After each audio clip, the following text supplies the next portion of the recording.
Karating naman tayo na package. Ipapakita ko sa inyo kasi tayo align ng tama mga bay.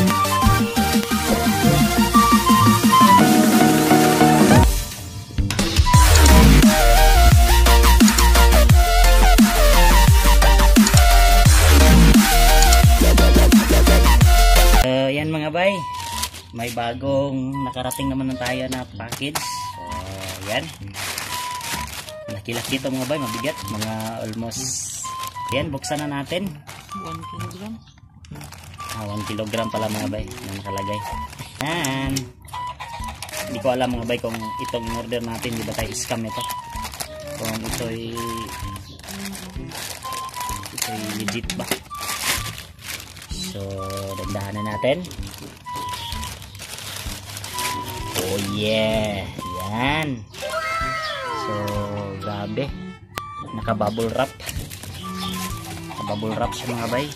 Iba ito, maganda tong sealer nagpadala nito hindi tayo in-scam Itasin na natin to. Ang gamit ito mga bay. Itasin ba yung baga mga bay yan. Tulan niya mga bay, ano kaya to? Tulan ninyo, ano kaya ang in-order natin? Tulan ninyo mga bay. May award tayo pag nakahula kayo kung anong parts to para sa ating motor. Sa Raider G natin to ikabit mga bay. Oh yeah, nabulabog na mo day. So yan po mga bay, ito po yung brand Rayana Racing Parts. So ipalit natin to sa ating Raider G kasi yung kaliper natin sa likuran mga bay nasira, naputol kasi yon sa kasamahan natin na ginagamit noon, si Dong GR. So shout out kay Dong GR. Siya yung nakaputol sa ano natin. Kaya yan, pagbalik natin, pag disalign, hindi na po siya disalign. Maingay yung disc brake natin sa likuran, kaya nagplano akong palitan na lang ng bago. Yan, grabe, nakabubble wrap pa yung ano, single piston. Yan, maganda mga bay, ayos to ito yung the best. Yan, the best. So ayan mga bay, ngayon ito na po yung explanation natin sa ating disc brake na ginagawa natin sa likuran. Ito yung pagkabit nitong disc brake mga bay. Ipapakita ko sa inyo kasi timing na nakabili tayo ng bagong caliper. Binilihan ko, palitan ko ito mga bay dahil po yan, sira na po. Dahil po pagkaputol, pagbalik ko hindi ko na-align masyado kasi dumidikit sa dito mga bay. Makikita ninyo yan. Dapat sa pag-align pala nito mga bay, itong axle dito mo ilagay, zero mo talaga para matansa mo to pag sit up mga bay. So ayan, isi-sit up natin yon at ipapakita ko sa inyo kung paano natin si-startin yung bagong tawag nito, yung bagong caliper. So, caliper ba? Hindi ako nagkamali. So ayan mga bay, natanggalan natin yung tambutso. So dapat pag maglagay kayo ng caliper dito mga bay, itong axle dito nyo ilagay, full nyo talaga para maka-align po tayo ng maayos mga bay.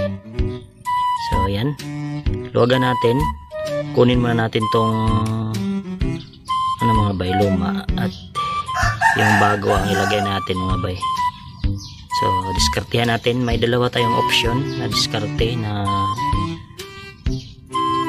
pwede natin ilagay kung saan sa dalawa na click mga bay. So yan, sabay lang tayo sa gagawin natin mga bay para malaman ninyo kung paano kinakonvert yung disc brake sa likuran.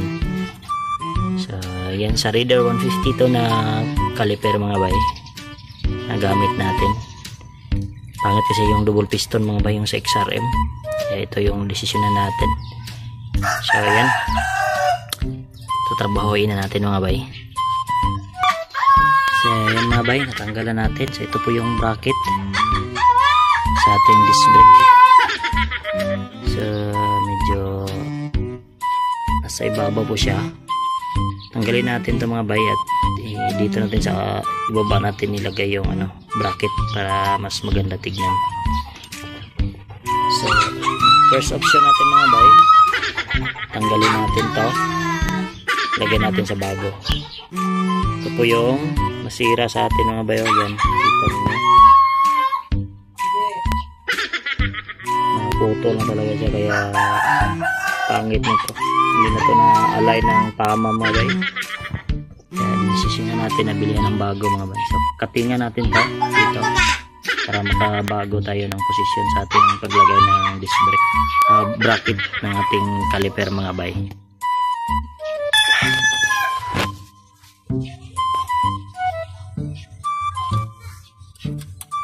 So yung mga bay, buga natin, si-pull natin yung axle,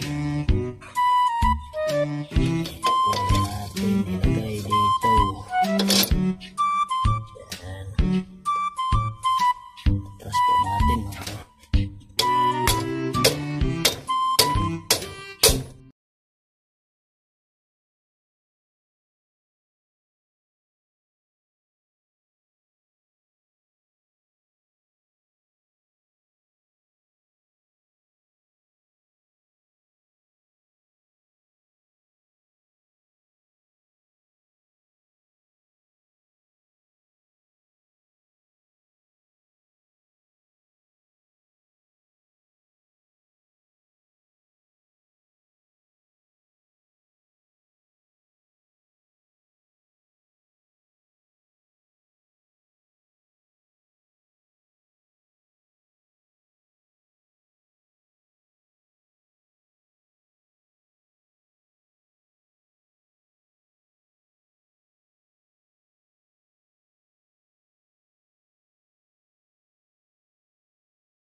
So ito mga bay, tanggalin natin to, lagyan natin ng, dapat nakagamit din dito mga bay, ilagay dito.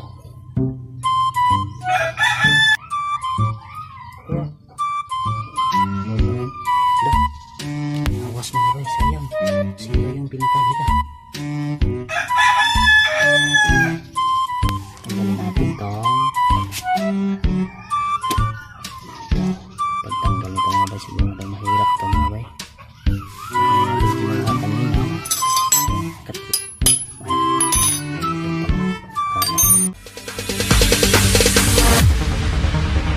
No, there ain't no stopping us. Fly without boarding pass. Couldn't catch me, I'll be moving fast. Call me a shooting star. Let 'em know who you are. Flying up in a bar. Wish on a star. Time to show 'em who's in charge.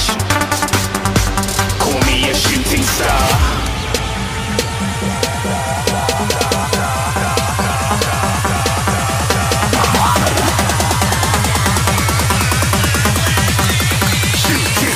Didn't even get to cross.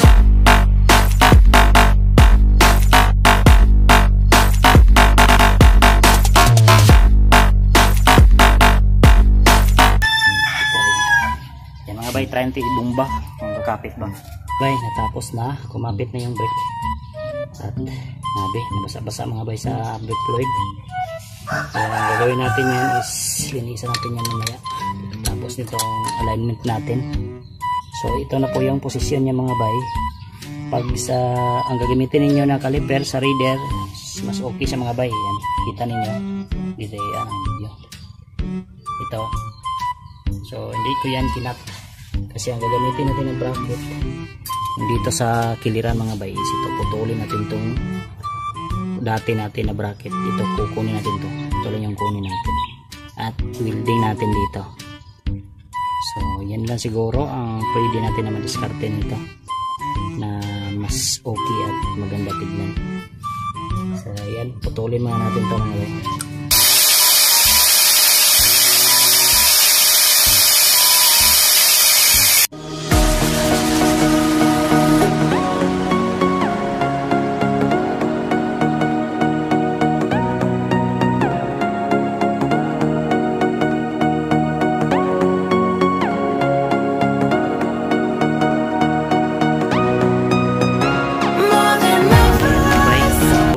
Bracket na bago natin. So dito ang ginawa ko dito mga bay is winelding ko. Yan. Yan po.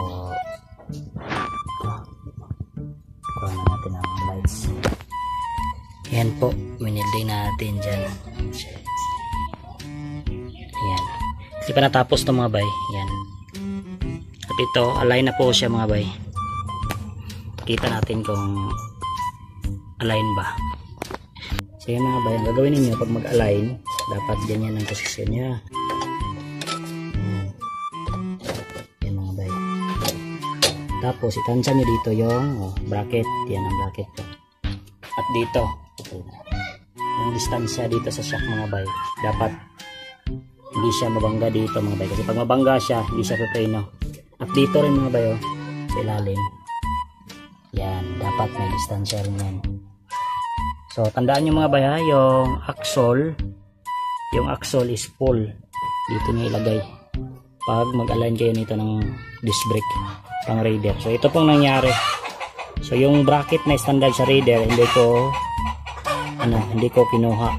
Wala tayong binaklas dyan, wala tayong sinander dyan. Ito lang po yung bracket na in-extend natin. So yan, pag i-atras natin dito, so yan, may allowance pa na dos. So yan. So yan po ang pagkakabit natin sa ating bracket mga bay. So yung nagtanong, so ito na po yung diskarte sa pag bracket.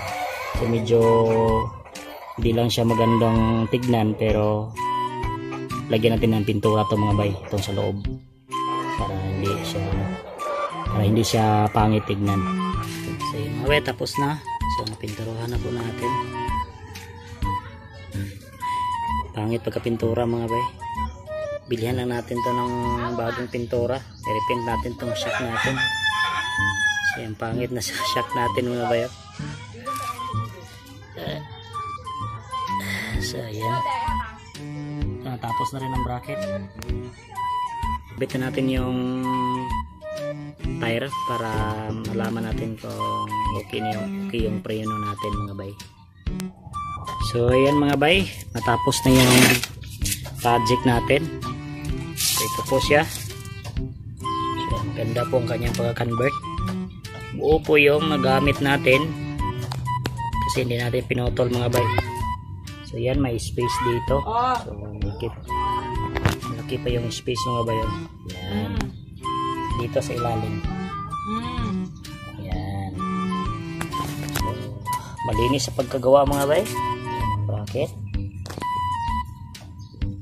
Yan. Malinis yung guma. Hindi na sirain. Yan po. Yan po ang bracket sa ilalim.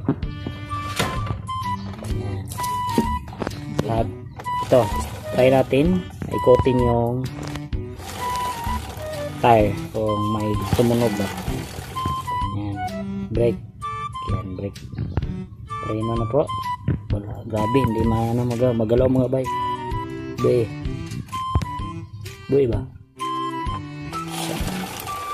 Brake. So yan mga bay. So okay na. So the best. the best pag ganitong conversion. So gayahin nyo lang to mga bay, mas madali ito nga diskarte kaysa yung i-cut mo dito yung ano, yung gaya nito pagka-cut mga bay. Yan, yan kawawa tong isang caliper natin mga bay, kinakat kasi to, kaya yan tuloy ang nangyari, pangit, naputol pa. Yan, dito naputol. Ito yung problema ko dati mga bay, naputol pag align, ang hirap. So ito, nagbili tayo ng bago. So yan, okay na yung tignan mga bay, at saka yung preno natin hindi na maingay. Pero hindi pa natin ito malaman mga bay, pag dito na natin malaman to pag ibiyahin na natin to kung ito ay okay ba, hindi na tumutunog yung preno natin. Vlog naman tayo, kapit natin yung ano natin, fork spring. Bangan yung fork spring natin ilagay yung sa XRM. So yan lang ang ma-share natin sa vlog na yan.